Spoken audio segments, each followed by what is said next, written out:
Alright, so for our next lesson, we're going to learn how to combine things to make it look like they belong together. Here's my final product. It is me mixed with Beyonce.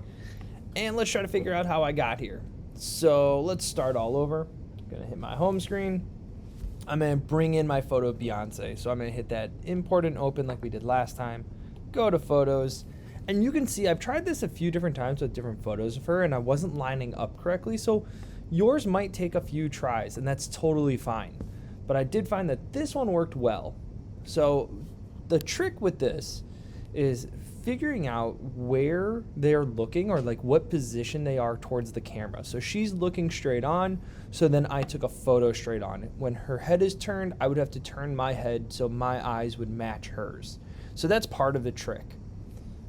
Now that I have my photo, I'm just gonna go ahead and hit that photos, bring in that photo of me. I'm gonna hit done. And there's a trick with this, for mine at least. If yours doesn't do this, great. But when I go to my layers, I have this weird little icon right here, and that means it came in as a smart object.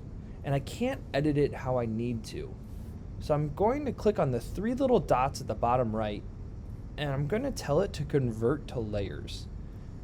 This might pop up, that's totally fine. Just hit convert, and your photo might get really big. So I'm going to go to, cancel that. I'm going to go to my move tool, zoom way out, and scale that down. Keep on scaling. Bring it back. Let's zoom in. No, stop moving. I need you to scale. Why don't you want to? Photoshop likes to act up sometimes, so don't feel like it's only you. It happens all the time. But now I have my photo here, and I need to try to line it up. So I'm going to go to that properties window that we did before, and I'm going to lower my opacity so I can see through my photo. So the opacity is how much you can see through versus how visible is it. So it doesn't really matter the number, just so you can kind of see yours and the photo behind it. And all I'm trying to do is be able to see, are my eyes roughly the size of hers? So I need to scale up more and move. Now her head's at a little bit of a tilt, so if I grab this top little circle, I can rotate it a little bit, again, to try to line it up better. That looks pretty good. We can always adjust it later. Hit the check mark, go back to properties, and now let's bring up that opacity.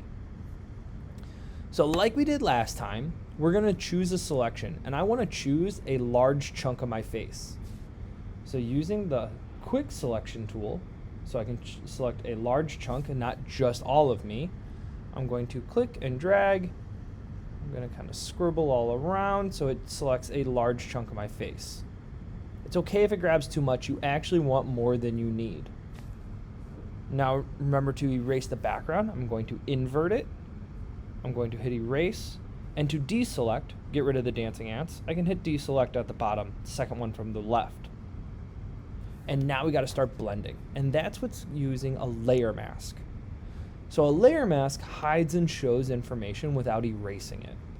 That's going to be that square with a circle on the right-hand side. And you always want to make sure you're on the correct layer. So we want to hide and show information on me. So make sure I'm selected. Hit layer mask. And that white box pops up. This is your layer mask. Nothing happened yet. It's because we haven't affected it. We're going to go to our brush.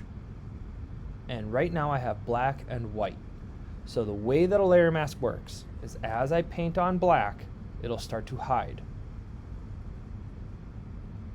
If I click, drag down, so click, hold, and drag, now the white is showing, and as I paint, it'll start to show. So black will hide it, white will show it. Now I'm just scribbling, and what I want to do is I want to only show my eyes and nose, and I want to hide everything else. So let's go back to the black one, and I can choose my brush size. Let's go a little bigger at first, start to erase a large chunk of everything. So I'm just drawing on the black to hide the majority of what I don't want there. And it's okay, remember, if we kind of erase too much, like I just erased part of my glasses, because I can always fine-tune this layer, or the layer mask. Oh, I accidentally hid that layer. You can click the eyeball if that happens. But I can click, hold, drag down so white is showing. I'm going to zoom in. I'm actually going to make this brush a little smaller. Because it's white, I can bring back some of this information. So I'm going to kind of speed through this just so I can kind of fine tune it a little more. I don't need to talk through it, but go ahead and take a look at what I do.